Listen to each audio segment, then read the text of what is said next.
Assalamualaikum warahmatullahi wabarakatuh.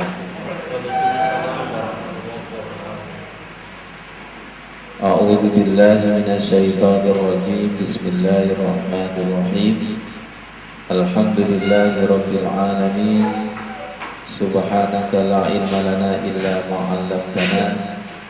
Innaka antal alimul hakim. Wattaqullaha wa yu'allimukumullahu wa 'allamnahu min ladunna ilma. Asyhadu an la ilaha illallah wa asyhadu anna Muhammadar Rasulullah.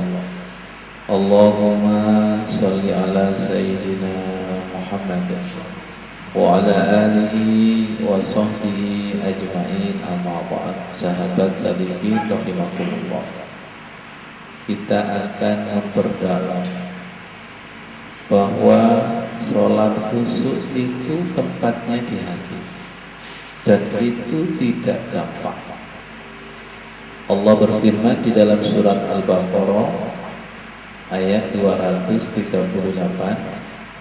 Semoga kita dipahamkan baik makna yang tersurat atau yang tersirat. Dan yang terpenting, ayat ini mampu diamalkan. Kalau sekedar ilmu dan wawasan mudah sekali, ya. Kalau sekedar wawasan, maaf, Mas Mega bisa dimatikan. Mas Mega,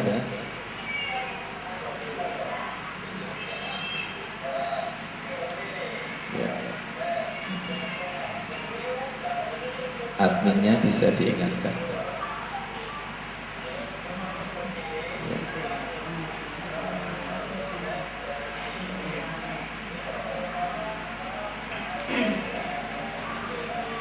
Pak Ghafur bisa diganti, bisa dibantu untuk adminnya. Kalau ada yang bisa dikeluarkan dulu daripada mengganggu pembelajaran.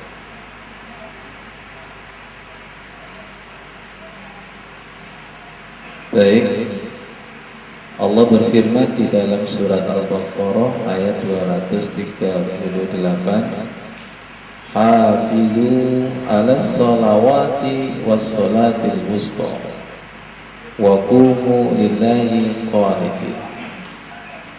Jagalah salat 5 waktu, was salatil wusta, dan salat wusta. Salat wusta ini dirahasiakan oleh Allah. Banyak riwayat yang menyebutkan, ada yang berpendapat salat asar, salat subuh, zuhur, dan seterusnya. Wa qumu lillahi qanitin, dan berdirilah di hadapan Allah. Wa qumu lillah qanitina, dengan penuh ketundukan, dengan penuh ketawaduan. Di dalam kitab Sirrul Asrar yang ditulis oleh Syekh Abdul Qadir Jailani, wusta itu diartikan hati. Kenapa?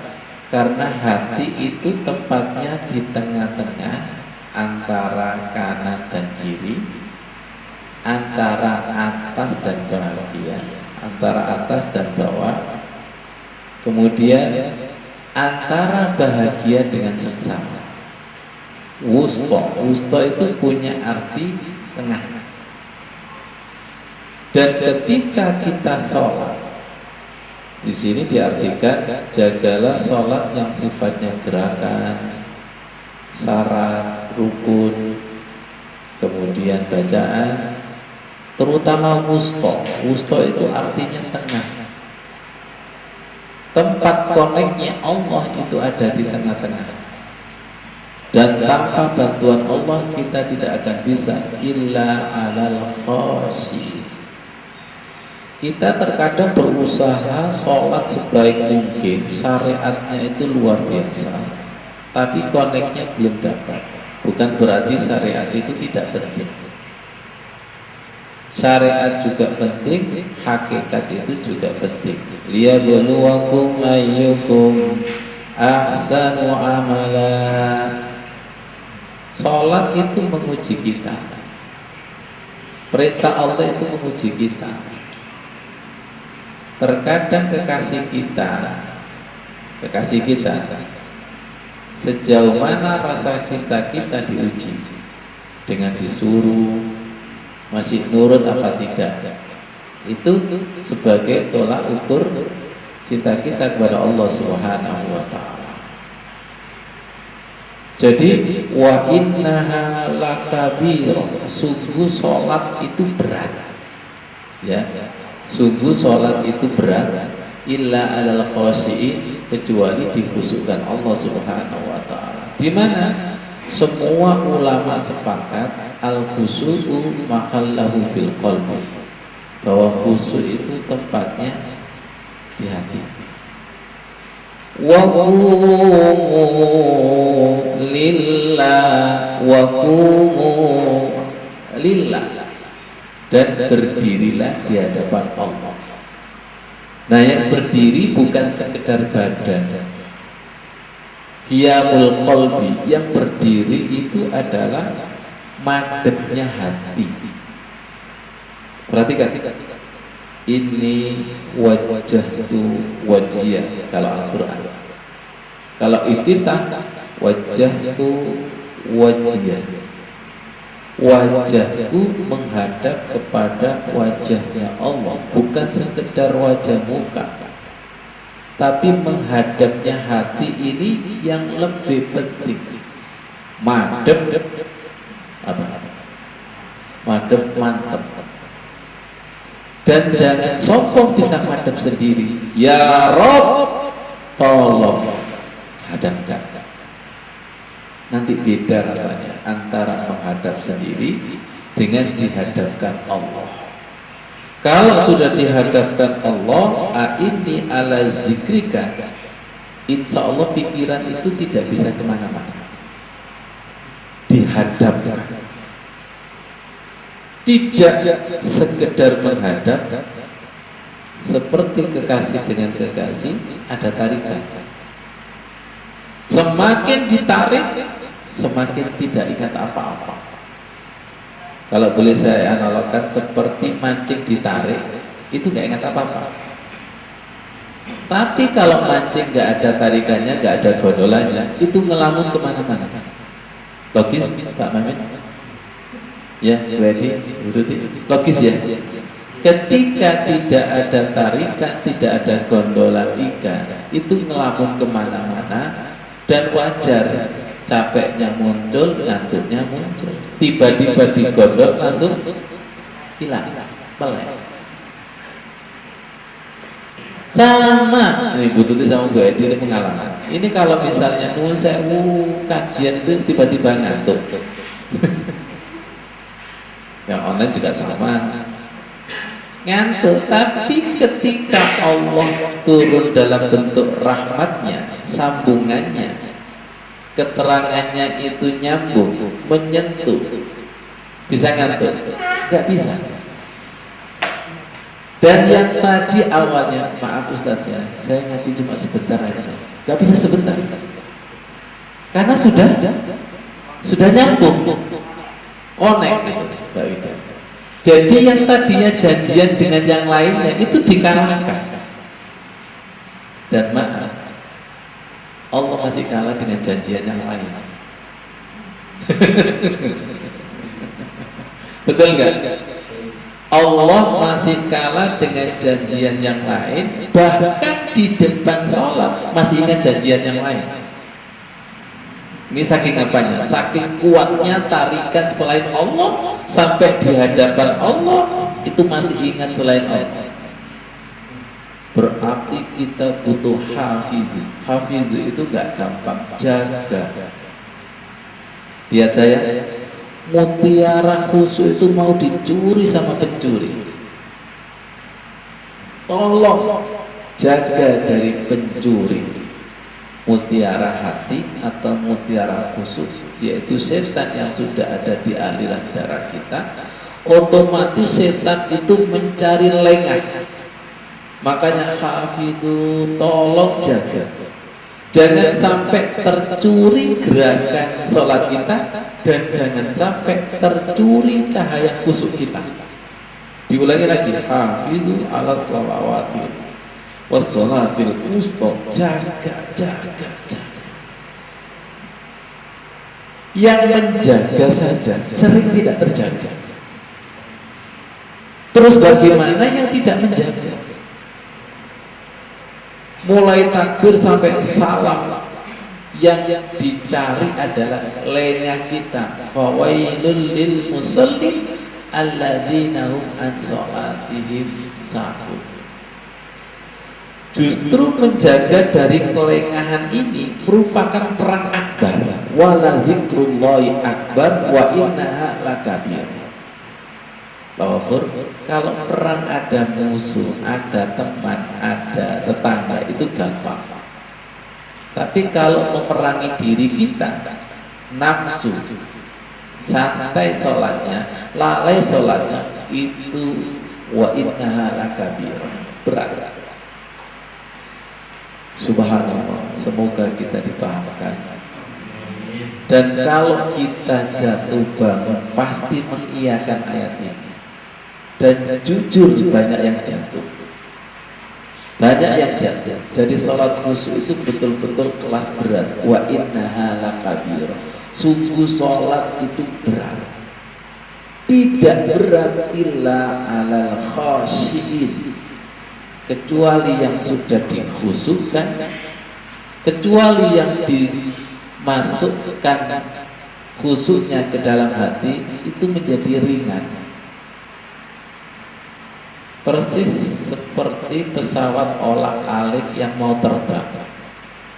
Itu ketika sebelum sampai ke atmosfer, itu ketika ke atas, daya gravitasi bumi itu luar biasa, betul nggak?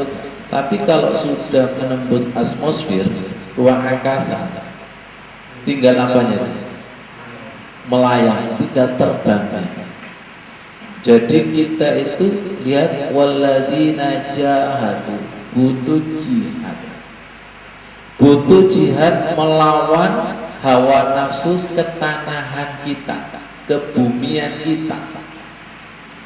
Berat itu. Tapi nanti kalau sudah ditarik oleh Allah, maka itu terbang dengan sendirinya, mi'raj dengan sendirinya. Diawali dengan walladzina jahadu, diawali dengan hafizu, diawali dengan menjaga. Kita jangan iri dengan orang yang bisa khusyuk. Kita biasanya kan iri ketika panen, betul. Tapi tidak pernah iri ketika bercocok tanam menanam, betul ya? Kita biasanya iri kepada sukses. Kita biasanya iri kepada keberuntungan. Apakah orang beruntung itu langsung untung? Kecuali namanya untung. Oh, namanya untung aja belum tentu untung. Ini soleh tapi masuk penjara. Allahumma sholli ala sayyidina Muhammad. Ya Allah, bimbing hamba-Mu ini berjuang ya Allah, memperjuangkan sholat sampai sholat ini menjadi piala yang kita bangga-banggakan di hadapan Allah sebagai pintu masuk surga. Amin. Sampai sholat ini sebagai pintu masuk kita ke dalam surga. Subhanallah. Jangan sampai hanya diartikan nanti sebagai pintu masuk surga. Di balik sholat itu ada pintu untuk ketemu Allah. Sholat adalah silatun waliqa, kesambungan dan perjumpaan dengan Allah Subhanahu wa ta'ala. Faman kana yarju liqa'a rabbi falyamal amalan sholihan. Barang siapa yang ingin berjumpa dengan Allah, maka persembahkan amal soleh. Maka persembahkan sholat yang soleh, sholat yang baik, sholat yang tidak ada kesirikan, sholat yang betul-betul terjaga. dan ini 1000 salah. Kita asah sholat kita riyadoi, kita tirakati sholat kita sampai kita betul-betul waqumu lillahi qanitin, berdiri di hadapan Allah penuh ketundukan. Coba di dalam doa sholat, terutama ketika ruku, ada doa subhanadzil jabarut wal malakut wal kibriya wal azna. Bisa dibuka di buku Kemilau Permata Sholat. Doa uku dan sujud, maha suci Engkau ya Allah, subhana zil jabarut, pemilik keperkasaan, wal malakut, raja, wal kibriya, maha besar dan sombong, wal azma, dan maha agung. Kita ini berhadapan dengan yang maha hidup, raja di atas raja, maha agung, maha perkasa. Coba mari kita evaluasi.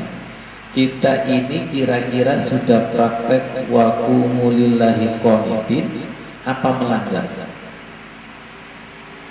Orang biasanya sholat sering Allahnya sudah ada apa belum ada? Kita cross check. Kalau Allahnya itu sudah ada, pasti qanitin. Qanitin itu penuh ketundukan, Allahnya di depan, rajanya di depan, agungnya di depan. Gimana sih jenengan mau menghadap presiden dan ketika pamit itu ada sopan santunnya enggak? Duduknya sopan santun, kata-katanya saja ditata, dan insya Allah bajunya saja pilihan, parfumnya itu muter-muter. Pak Sigit, loh ini ibu-ibu loh, kalau sholat di rumah loh pakai apa jenengan bu? Rumah Pak Bidan, ibu-ibu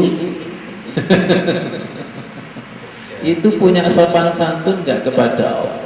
Kan ada bedanya antara sholat Idul Fitri dengan sholat di rumah biasa. Gusti Allah kan biasanya dikasih bau bambang, bau dapur, dan lain sebagainya.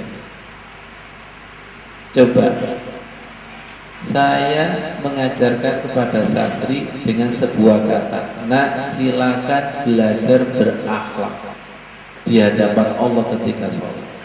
Kata-kata itu berakhlak, punya adab, punya sopan santun, waqumu lillahi qanitin.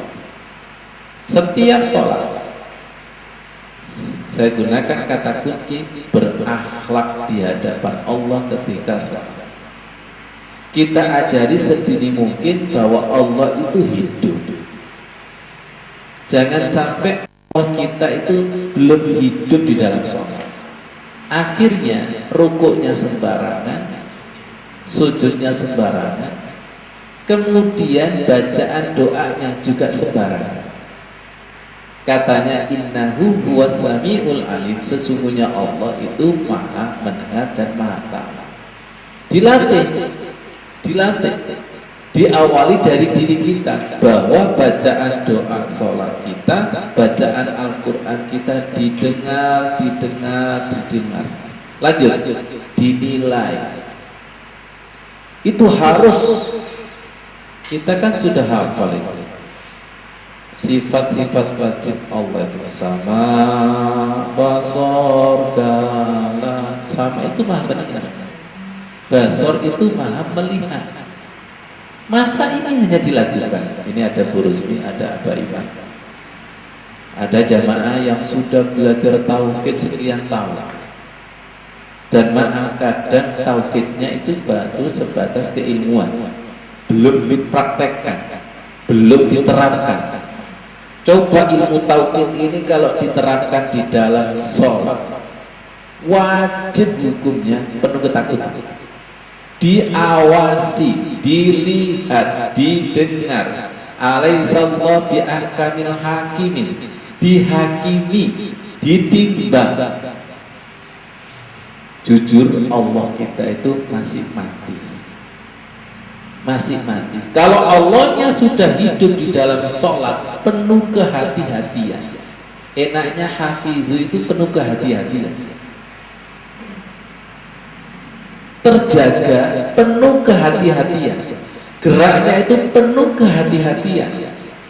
Kehati-hatian. Hafizu, semoga jangan tidak bosan. Semakin kita praktekkan ayat ini akan semakin menyentuh kita. Apakah salat kita sudah hati-hati, setengah hati-hati, atau tidak hati-hati? Mari kita jawab diri kita masing-masing. Gerakan kita sudah hati-hati apa belum? Bacaan doa salat kita sudah hati-hati apa belum? Alaihissallahu bi ahkamil hakimin. Bukankah Allah itu hakim seadil-adilnya? Ini jangan hanya diartikan bahwa amal ibadah kita ditimbang, tapi kita spesifikasikan di sholat. Lihat saya, sholat ruku kita itu ditimbang.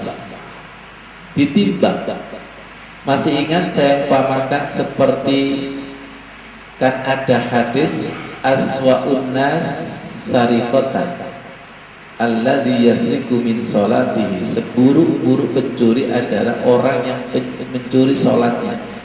Tiba-tiba sahabat itu bertanya, wa kaifa yasriqu min sholatihi, ya Rasul, apa yang dimaksud dengan pencuri sholat?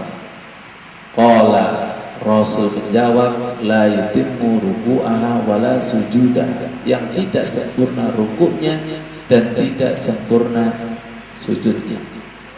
Baik, dari kata pencuri ini, untuk agar mudah paham, jenengan pernah melihat si fulan mencuri timbangan?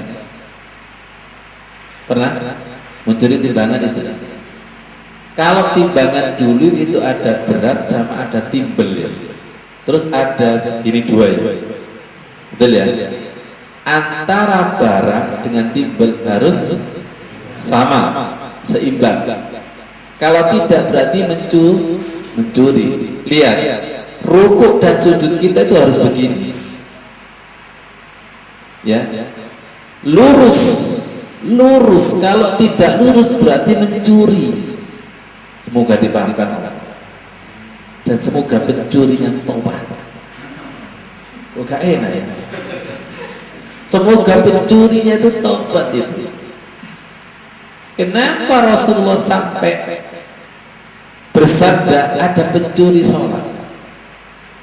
Berarti pencuri sholat insya Allah lebih banyak daripada pencuri uang. Pencuri sholat lebih banyak daripada yang masuk KPK atau masuk penjara, betul nggak? Cuman kira-kira KPK-nya sholat siapa Pak? Siapa KPK-nya? KPK-nya para malaikat. Alaihissallahu bi ahkamil hakimin. Kalau kita ini betul-betul sadar, kita harus segera taubat. Mungkin kita sudah lama menjadi pencuri sholat istiqomah, akeh koncoy sisa. Jadi ketika kita merubah dari pencuri tobat, karena yang tobat sedikit, pencurinya masih banyak, akhirnya yang mencoba tidak menjadi pencuri dituduh aliran. Hati-hati loh ya, gerakan kita itu ditimbang semua, ditimbang ya. Dan maaf, timbangannya tidak hanya rukuk pada sujud, semuanya ditimbang ya. Dan Allah itu kalau menimbang, menghisab, sari'ul hisab. Terus gimana Ustaz sholat saya? Coba, selama kita berusaha maksimal, ada kurangnya, dimaafkan nggak? Dimaafkan. Yang biasanya jualan berkaitan dengan timbangan, selama kita hati-hati, tidak niat untuk mengurangi, tiba-tiba kok kurang, Allah maafkan. besok lagi disempurnakan, lebih hati-hati. Allah maafkan ya? Dan pintu maafnya Allah itu terbuka lebar, bagi yang taubat, terbuka lebar bagi orang yang berusaha kepingin sempurna. Dan nanti ketika kita ini ahli taubat rukuk dan sujud kita, maka kita akan tersenyum melihat saudara-saudara kita yang masih mencuri sholat. Tolong ini untuk diri kita aja ya, supaya tidak tersinggung. Untuk diri kita aja. Mari kita tobati bahwa kita sudah lama menjadi pencuri sholat. Sholat kita ditimbang, gerak kita ditimbang, bacaan doa kita ditimbang. Ya Allah, ada lagi ayat itu Pak Ghafur, bahwa amal ibadah kita itu perniagaan dengan Allah, dibeli sama Allah. Nah, kata-kata dibeli Allah, kira-kira ibu-ibu kalau misalnya beli itu yang baik apa yang bosok? Yang baik kan? Terus terang aja, yang cerewet beli itu biasanya bapak atau ibu? Rumah nabu? Milih lo saja, kasih tuku, kacau nih. Biasa penguji pembeli, betul gak itu? Masya Allah, itu pasar tuli mulai ujung sampai ujung itu dikelilingi gara-gara selisih 1.000. Allah itu membeli amal yang terbaik, liyabluwakum ayyukum ahsanu amala. Lihat bapak-bapak, jenengan itu kalau menikahi perempuan yang terjaga apa tidak terjaga? Jenengan itu kalau beli sesuatu enak mana? Tersegel apa segelnya terbuka? Kok gak enak? Paham ya? Betul nggak? Kalau segelnya terbuka berarti ini sudah tidak orsinil. Betul nggak ini? Perlu dicurigai? Betul nggak ini? Ya, perlu dicurigai. Subhanallah. Ada istilah lagi itu agak ekstrim. Jenengan itu kalau beli kerupuk di dalam black apa di luar? Hah? Di dalam kan? Kalau di luar apa? Makanya mereka yang buka-bukaan itu melempem semua. Kenapa? Tidak terjaga. Allah itu membeli amal ibadah hambanya itu yang terjaga, yang terbaik, yang ori. Lihat, jangan-jangan rukuk kita itu aspal, kelihatannya asli tapi palsu. Ini bukan rukuknya kekasihku Rasulullah itu. Gak tak beli. Kalau kita sadar akan hal ini, pasti kepingin sholat kita terjaga, rukuk kita itu terjaga, sujud kita terjaga. Semoga hati kita juga terjaga, rumah tangga kita juga terjaga. Ya Rabb, saya nggak mampu ya Allah. Hafizu, inna nahnu nazzalna dzikra, sesungguhnya kami Allah menurunkan Al-Quran, wa inna lahu lahafidun, dan sesungguhnya Allah yang menjaga keorsinilan, keaslian Al-Quran. Pak Iman, Pak Nasir, Pak Wida, jangan merasa bisa menjaga. Saya keluar itu dari perumahan itu duduk. Keluar itu jam 3:30 pengajian di Al-Anwar itu. Gitu sampah tak lihat turun. Iki jogo. Ternyata sing nonton TV. Iki jogo kok enggak ya? Ya Allah. Jadi Allah itu punya nama Asmaul Husna Al-Hafidh. Allah itu maha menjaga. Jangan rumongso bisa menjaga sendiri. Lebih terjaga setan daripada penjagaan kita. Tolong jaga ya Allah. Inna nahnu nazzalna dzikra. Perhatikan, tolong jaga zikir. Berkali-kali kami sampaikan ketika zikir itu libatkan Allah, zikirkan dan jaga zikir. Ya Rabb, jaga kesadaranku ya Allah. Ya Allah, gak bisa. Kenapa? Jeli sekali setan dalam menggoda kita itu. Jeli sekali.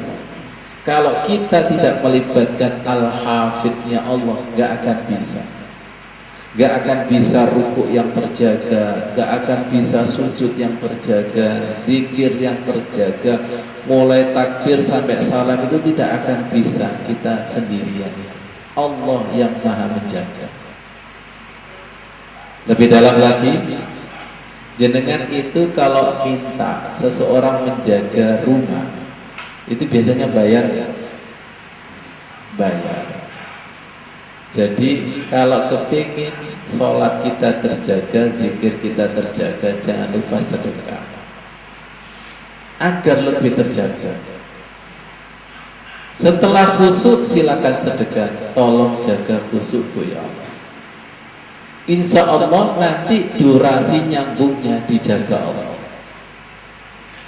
Kalau kita mengandalkan otak kita, mata kita, telinga kita, masalah nggak mampu.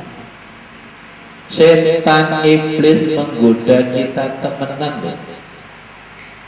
Saya ulangi, iblis setan menggoda kita itu temenan. Tapi kita melawannya nggak temenan. Nggak temenan itu. Pernah saya ibaratkan seperti orang tinju. Betul kan? Orang tinju itu lawannya jelas di depan, menatap matanya, telinganya itu super mendengarkan, matanya itu menatap. Jangan pernah melihat ketika tinju itu matanya seperti apa? Betul gak itu?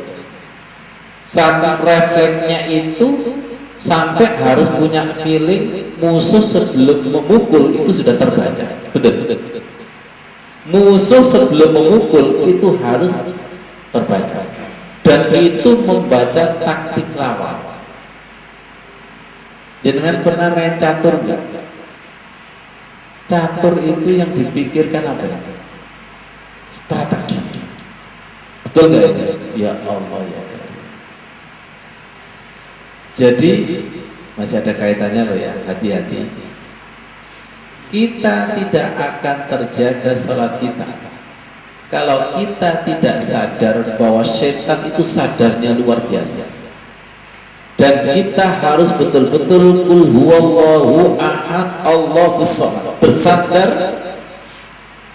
dan minta perlindungan Allah. Lam yalid wa lam yulad wa lam yakul lahu kufuwan ahad. Dan kita nanti akan semakin sadar ketika kita terjaga. Lihat saya, ketika kita terjaga, maka kita nanti akan eman-eman. Kalau ini copot, saking takutnya copot, kita sedekahi, kita zakat. Gak mau satpam suruh jaga kita itu gratisan, itu gak mau. Kalau gratisan, insya Allah jaganya asal-asalan. Silakan dijaga dengan sedekah, silakan dijaga dengan zakat. Ya Allah, dan kita akan semakin sadar ya Allah, kita ini tidak layak disebut terjaga. Mana dalilnya? Makhalul khotok wa nisyan, tempat salah, lupa, lalai, tidak terjaga sama sekali kita. Coba kita survei. Orang yang zikir, yang ingat dengan yang tidak ingat banyak mana? Orang yang sholat-sholatan sama yang sholat sungguh-sungguh banyak yang mana? Itu kodrat manusia, makhlul khotok wa nisyan. saya kemarin ngasih tugas kepada murid itu salah, ya Allah, padahal sudah hati-hati. Sudah hati-hati, ternyata tugas ini sudah saya berikan pekan yang lalu tak berikan, padahal sudah hati-hati. Itu meleset. Akhirnya apa? Itu sudah kamu. Kamu itu aslinya kayak gitu. Nggih Gusti. Akhirnya la ghafur rabbana la tu'akhidna in nasina aw akhtana. Ya Allah, jangan Engkau siksa ketika kami nasina, lupa, atau salah. Langsung cepat itu ditobati itu supaya tidak disiksa, supaya tidak sampai menurunkan reputasi dan sebagainya. Oh maaf ya Allah, maaf. Harus cepat minta maaf dan jangan ditutupi gengsi. Jangan ada partai salah, ada yang korupsi, ditutup-tutupi, wah tambah dikejar. Betul nggak kira-kira? Jangan ditutup-tutupi, ya Allah, itu saya. Dan jangan takut hina ketika salah. Itu adalah saya. Maafkan. Semoga kita dimaafkan. Ya, semoga kita dimaafkan. Dan itulah sholat kita. Potret sholat kita itu salah. Potret sholat kita itu lupa. Itu kita. Kok gak ngaku-ngaku? Mau disiksa? Katakan itu potret sholatku ya Allah. Itu potret sholatku. Tolong jangan dilempar kepada teman kita, jangan dilempar kepada musuh kita, lempar kepada diri kita. Itu sholatku ya Allah. Sungguh saya ketika Rabbana la tu'akhidna in nasina aw akhtana, jangan disiksa ya. Jangan disiksa ketika kami lupa dan salah. Itu saya. Dan saking sayanya, kitanya, itu sampai ya Allah, orang tuaku juga ya, yang sudah dipanggil Allah, gak mungkin tidak ada salah. Masih ingat sampai takbir ke-3, ke-4 sholat jenazah, itu kan memintakan maaf. Itu kan memintakan maaf, itu saking apanya ini. Ketika kita mendoakan orang meninggal, intinya dua, kabulkan, amalkan, terima ya Allah, dan ampuni salahnya ya Allah. Itu doa. Dan ini kalau ditimbang dengan keadilan Allah, itu tidak ada yang layak diterima. Kalau tidak wa'fu anna wa'fir lana warhamna. Saya berdoa semoga jenengan tidak bosan. Semoga jenengan tidak bosan dengan doa Rabbana la tu'akhidna in nasina aw akhtana. Mari kita berdoa kepada Allah Subhanahu wa taala. Tolong yang hadir di pondok sama yang online dengan rendah hati, itu sholat saya lupa dan salah.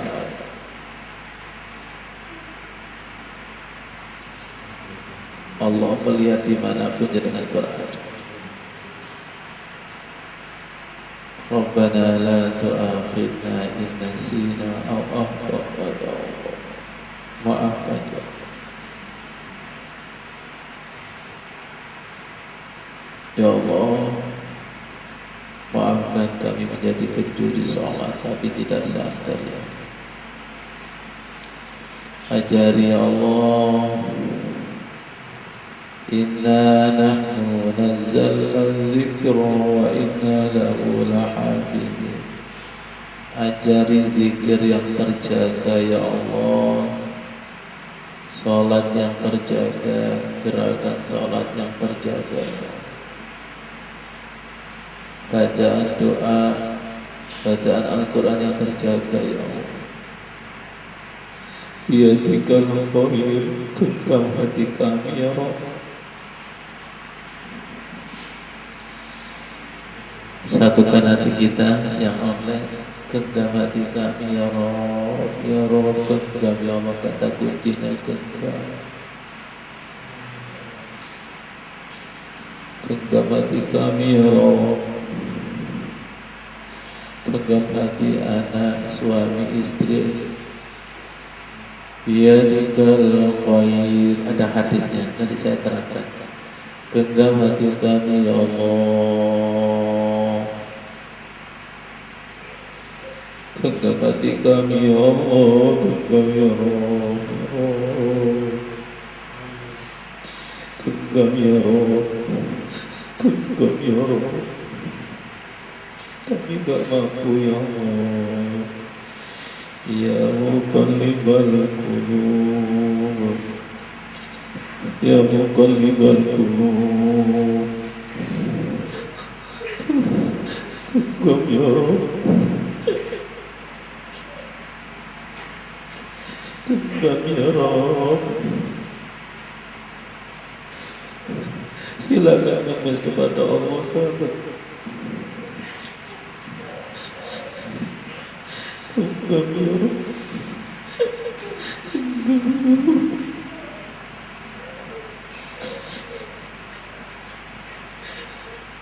Jangan dilepas ya Rabb, genggam.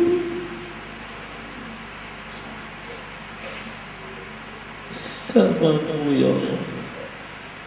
Hafidhu ala salawati wassalatil wusta. Berat ya Rabb, wassalatil wusta. Wa qumu lillahi qanitin.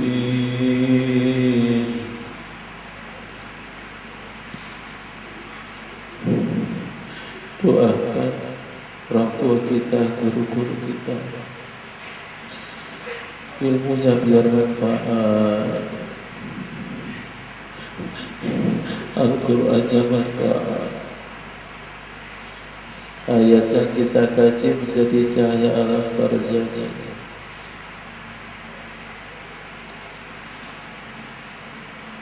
Hati itu ada di tangan Allah, di jari-jarinya Allah.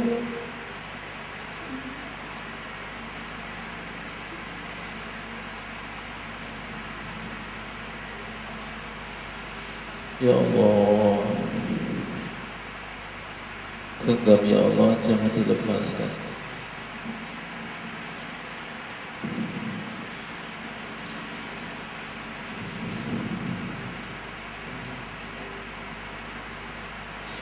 Tolong lihat sahabat,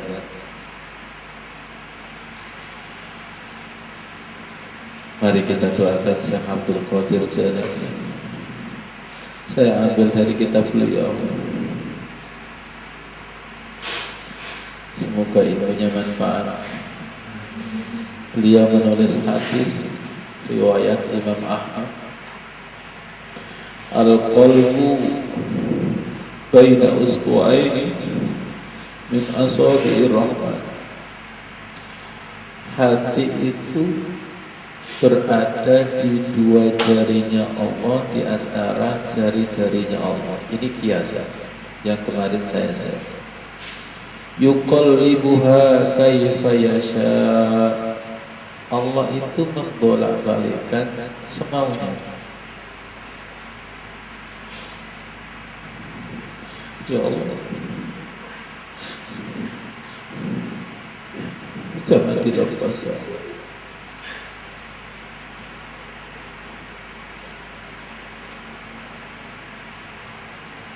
Yang lebih umum adalah ya muqallibal qulub sabbit qalbi ala dinik. Jadi hati itu berada di jari-jarinya Allah. Genggam ya Allah, genggam ya Allah. Yuqallibuha kaifa yasha. Allah itu membolak-balikkan semaunya. Betul, Allah itu tidak bisa didikte. Khusyuk itu nggak bisa didikte. Tapi khusyuk itu hanya bisa dimohon dengan ngemis. dimohon dengan ngemis dan nyambung itu. Rabbana la tu'akhidna in nasina aw akhtana. Hati kita itu kalau sensitif, furqan itu punya pembeda. Ini loh digenggam Allah itu kayak gini. Ustaz Irfan, ini loh kalau dilepas Allah itu kayak gini. Hati ini kalau digenggam Allah sehari itu rasanya ya Allah, ada pembelajaran, bisa baca Al-Quran, bisa sufa, bisa tahajud, bisa puasa. Tapi kalau dilepas, malesnya itu Masya Allah, gak kena semua itu amal ibadah itu. Betul ya? Duha berat. Orang gak bisa duha itu bukan gak punya waktu. Orang gak bisa duha itu bukan gak punya waktu, tapi gak punya semangat yang dikunkan Allah dalam hatinya. Ada orang yang sesibuk mungkin itu bisa duha. Pernah juga itu tanggal merah libur seharian itu karena dalil untuk sia-sia. Duha lepas sih sampai zuhur. Betul gak itu? Sadari ada Allah di situ. Jadi yang sudah bisa amal itu sadari digenggam Allah. Jangan dilepas ya Allah. Jangan dilepas. Itu kalau digenggam Allah walaupun di atas motor itu turun pembelajaran yang indah. Turun pembelajaran yang indah itu kalau digenggam Allah turun. Jadi seakan-akan malaikat itu mengawal itu. Ya Allah ini terguyur hujan itu loh. Terguyur hujan itu ridho, ikhlas itu kalau digenggam sama Allah. Mbak Wida, pernah saya ngisi khutbah di Masjid Al-Qahar. Itu dari keluar masjid sampai pulang itu kehujanan. Ridho sunnah itu seakan-akan terbang. Gak ada keluhan sama sekali dan tidak kepingin cepet nyampe. Ya Allah, pernah juga ngisi khotib di Kaliana. Itu Pak Sigit, itu maturnya bukan main. Ya Allah, jangan kau siksa ya Allah. Perjalanan nanti itu tersiksa gak? Iya. Ngatur itu. Sampai maaf kadang itu minta mugo-mugo atau serempet ini ngatur ilang. Ya Allah. Pernah juga betul gak? Biasa kamu udah mulai gitu. Perjalanan ngatur pernah betul ya? Perjalanan ngatur tersiksa gak? Tersiksa. Jenengan pernah berjalan itu indah, jenengan pernah berjalan itu sengsara. Masya Allah.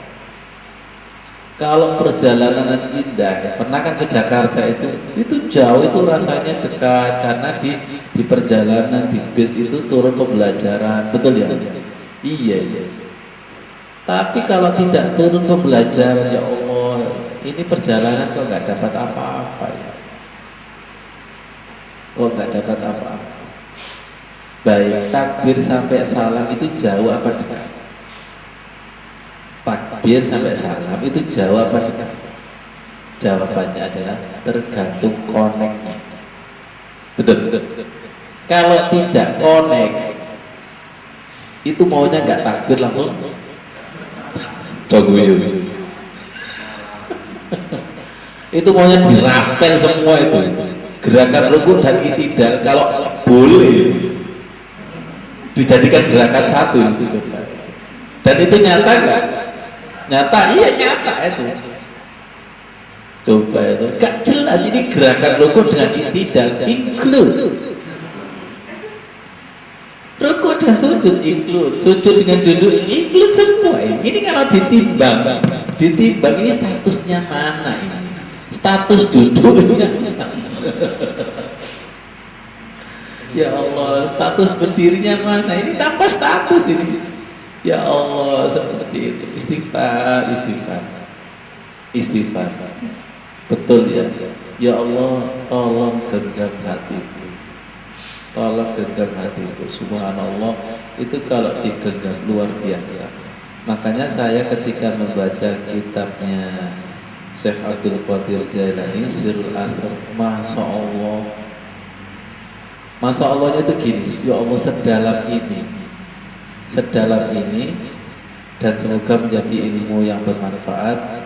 Wusto itu artinya tengah, dan dijelaskan sama beliau adalah hati. Makanya hati. Sholat kita itu jarang masuk ke dalam hati. Mintalah dimasukkan ke dalam hati. Nanti kalau sudah masuk ke dalam hati, lihat saya, mintalah dijaga. Mintalah dijaga dan terjaga sebagaimana Allah menjaga keorsinilan, keaslian Al-Quran. Lihat ini. Kalau ini terjaga hati kita, ya Quran itu di sini, kita bilang di sini.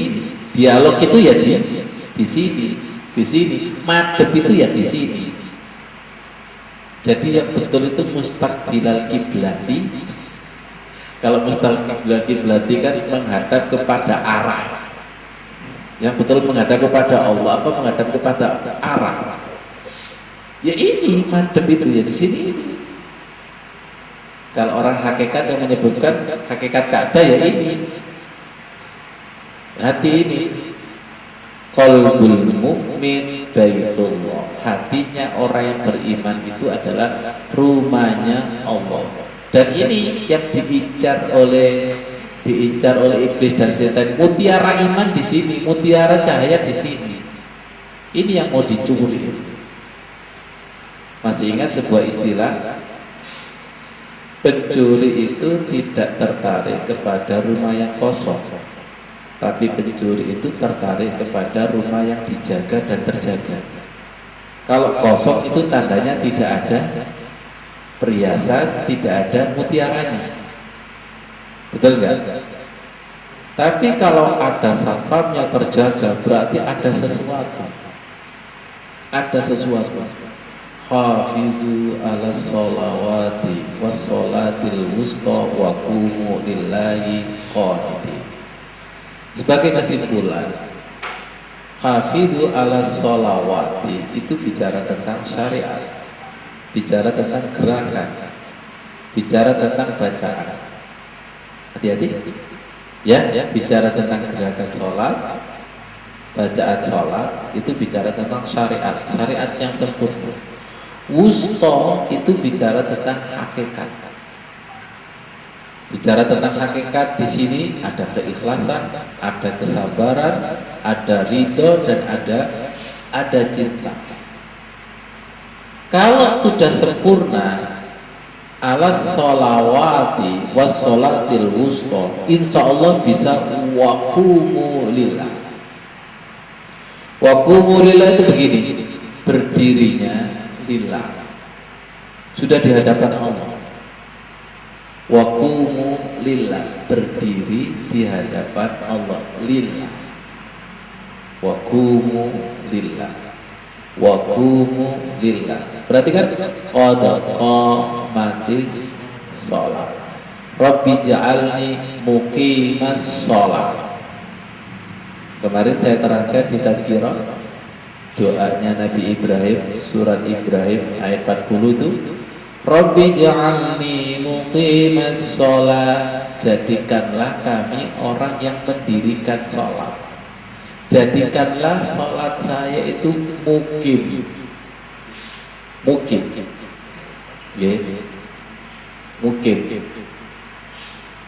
Ada istilah saudara-saudara kita yang menjadi pembimbing di tanah suci itu kalau sekian tahun disebut mukim, manggon, menetap.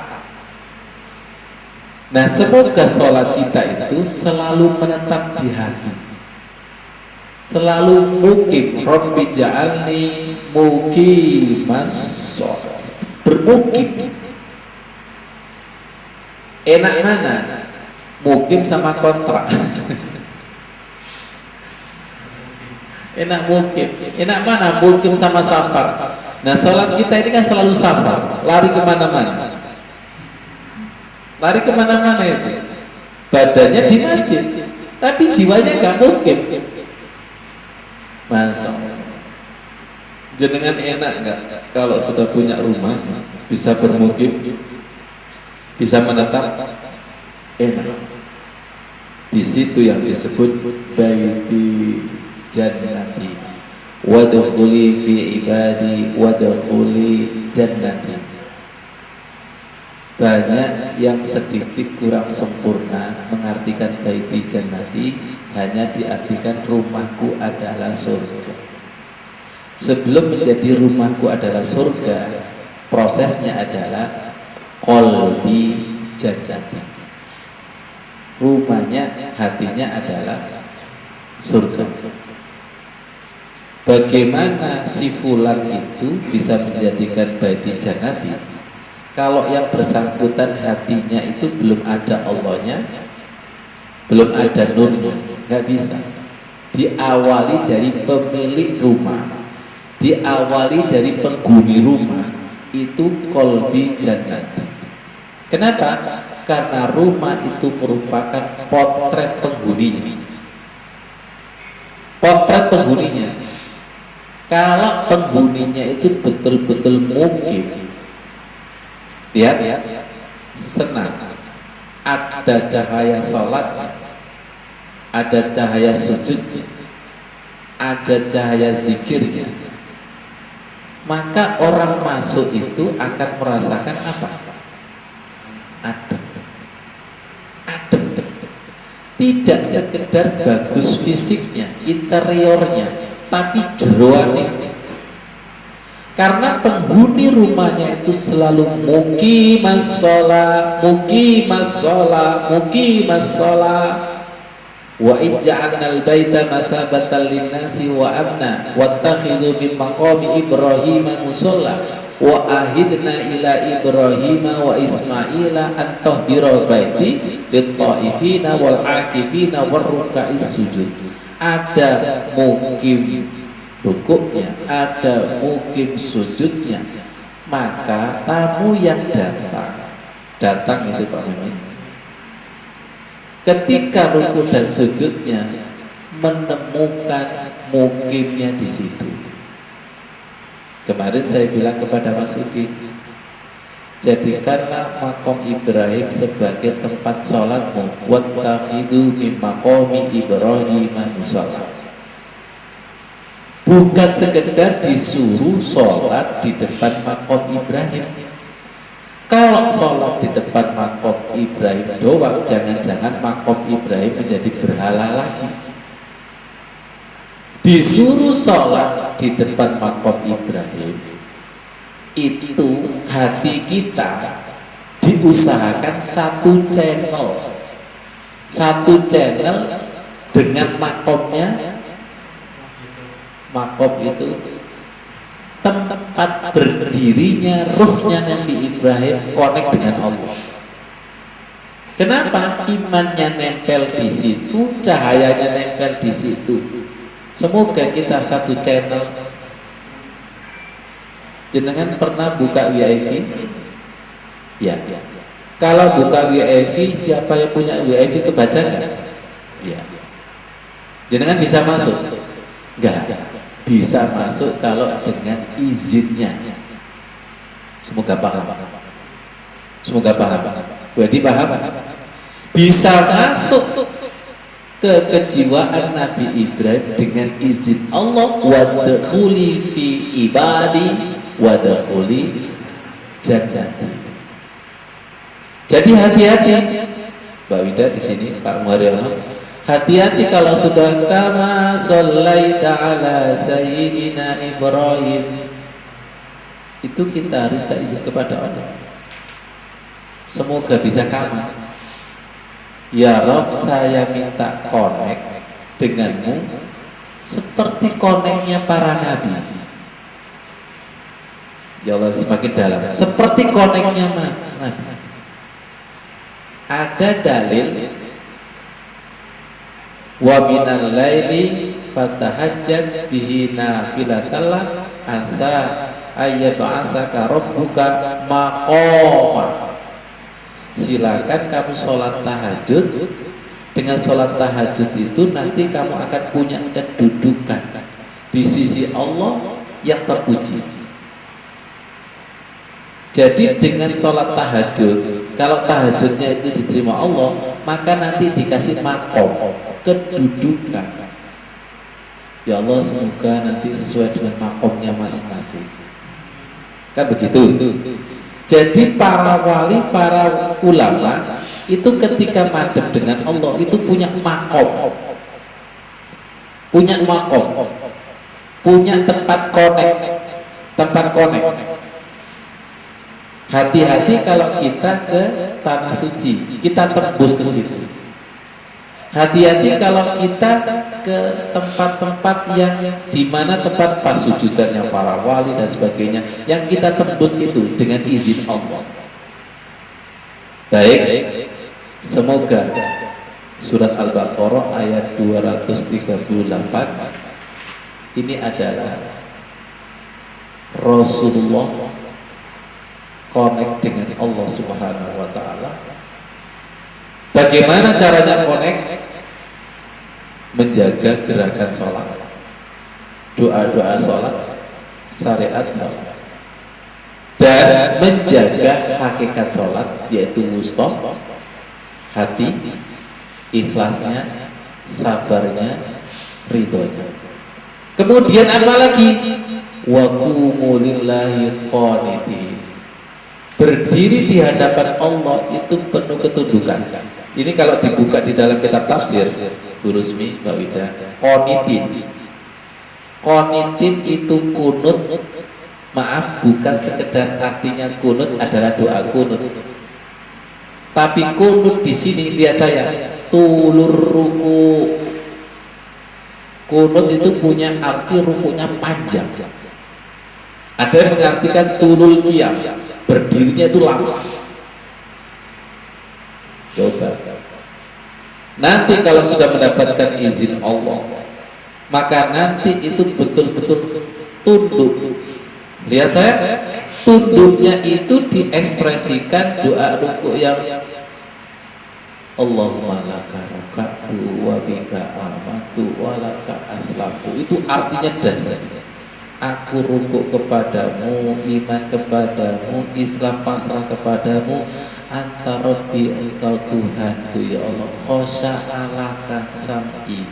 Aku khusyukkan, aku tundukkan telingaku, wa basori mataku, wa mukhi otakku, wa izami tulangku, wa asobi sarafku, wa dami darahku, wa lahmi dagingku, wa mastaqallat bihi qadami, dan sekujur tubuhku.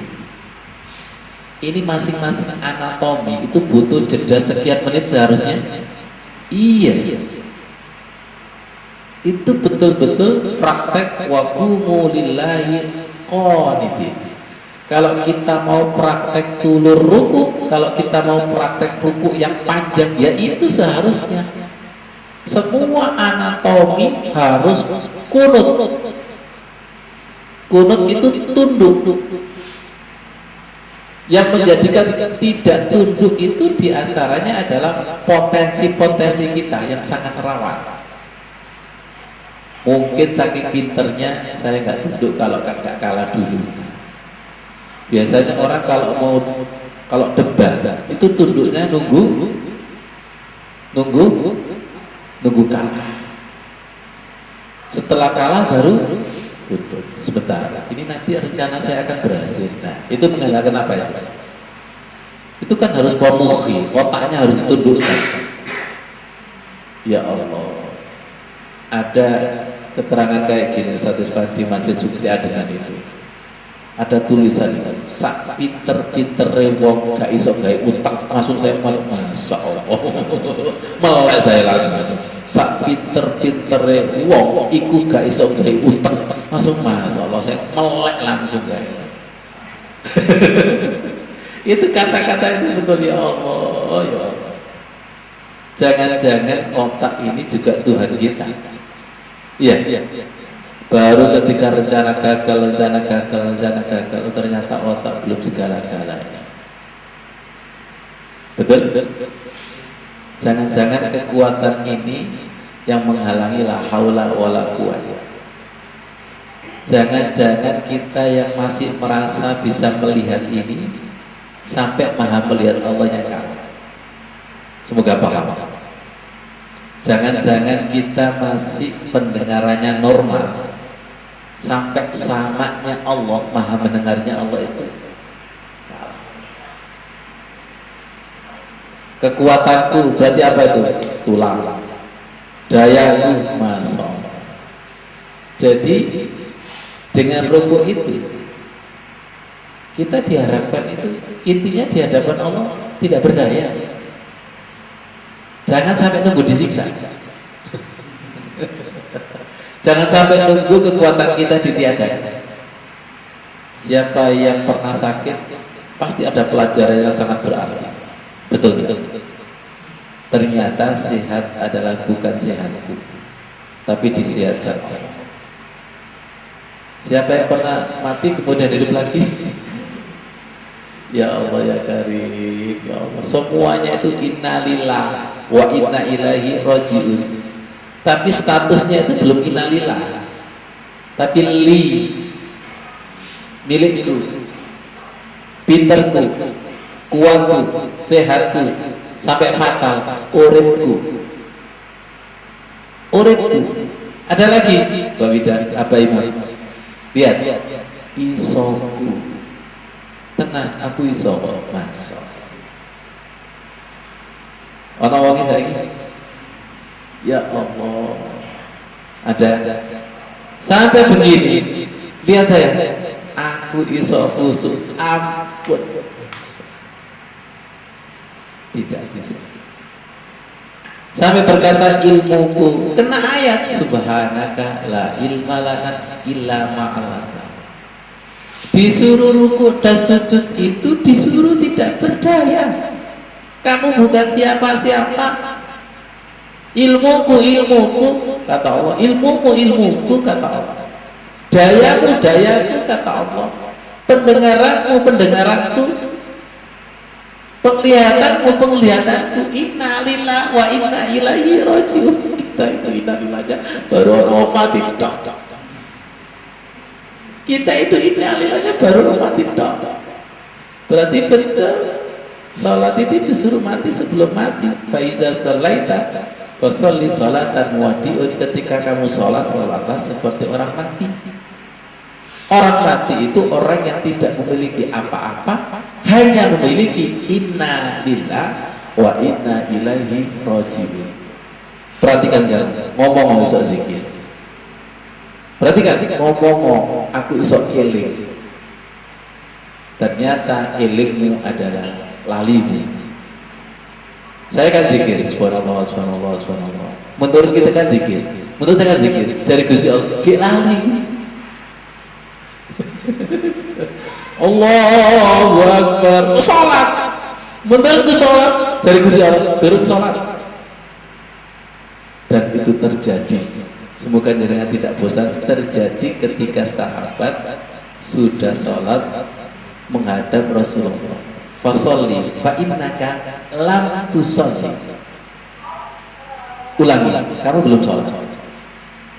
Itu Rasulullah. Kalau andai Rasulullah masih hidup, mungkin banyak yang disuruh pulang.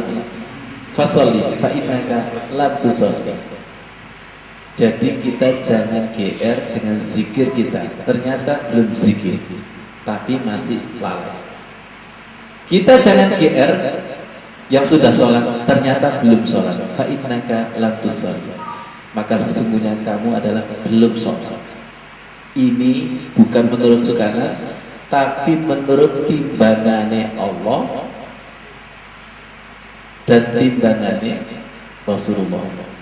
Jangan ditimbang lagi, Ustaz. Timbangannya nggak sholat. Loh, wis ditimbang jalan timbangannya. Ya Allah, parah itu namanya itu. Wis ditimbang api-api loh.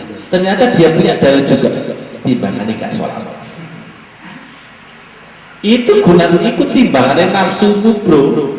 Tapi kalau timbangannya Allah, alaihissallahu biahkamil hakimin, dan itu adalah timbangan yang jeli menggunakan Al-Quran dan hadis. Pertanyaannya, sholatmu menurut Quran hadis Apa menurut timbanganmu?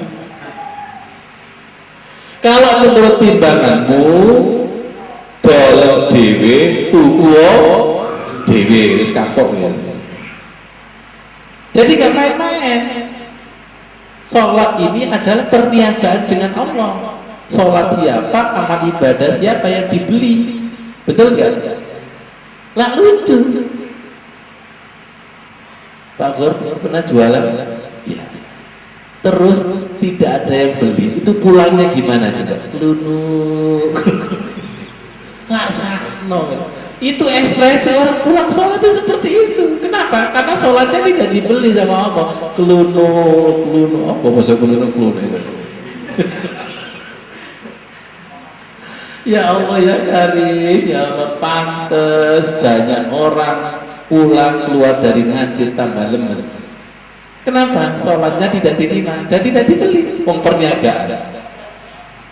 Tapi bagi orang yang perniagaan dibeli dan untungnya banyak, qad aflahal mu'minin, mulai mesem-mesem, bujurnya tambah senang. Baru ketika jualan tidak laku, mulai bujurnya angker, tambah mata nganteng. Ya Allah, semoga menjadi ilmu yang bermanfaat. Tolong ditirakati. Mari kita syukuri ayat ini sebagai cerminan kita. Ya Allah, subhanallah, luar biasa. Semoga Allah terima. Rabbana taqabbal minna innaka antas samiul alim wa tub alaina innaka antat tawwabur rahim. Rabbana taqabbal minna ya Allah innaka antas samiul alim. Dengan terami kajian pada malam hari ini ya Allah, jauh daripada ikhlas. Wa'fu anna waghfir lana warhamna anta maulana fansurna 'alal qaumil kafirin. Ya Allah, saudara-saudara kami yang sakit, para donatur, keluarga besar Pondok Al-Khusus, ya Allah, Allahumma rabban nas azhibil ba'sa isfi anta syafi la shifaa illa shifauka shifaan la yughadiru saqaman. Sembuhkan penyakit zahir batin kami ya Allah. Rabbana atina fid dunya hasanah wa fil akhirati hasanah wa qina adzabannar. Rabbi ighfirli wa hab li mulkan la yanbaghi li ahadin min ba'di innaka antal wahhab. Ya Allah, dengan bangun Pondok Al-Khusus, dengan bangun rumah kami, hajat-hajat kami seperti kamu bangun istananya Nabi Sulaiman. Walhamdulillahirabbil alamin. Wassalamualaikum warahmatullahi wabarakatuh.